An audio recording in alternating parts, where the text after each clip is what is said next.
Quick beach waves. This style is achieved from 2 halo braids.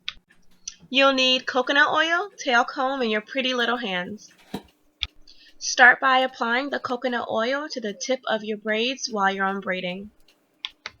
Try to gently unbraid to avoid frizz. Applying the coconut oil should also help with the frizz.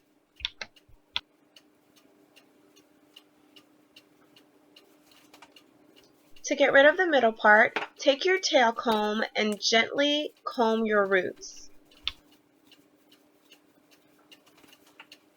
Now add coconut oil to the parts that may seem dry and just kind of play with your hair until it lays exactly how you would like.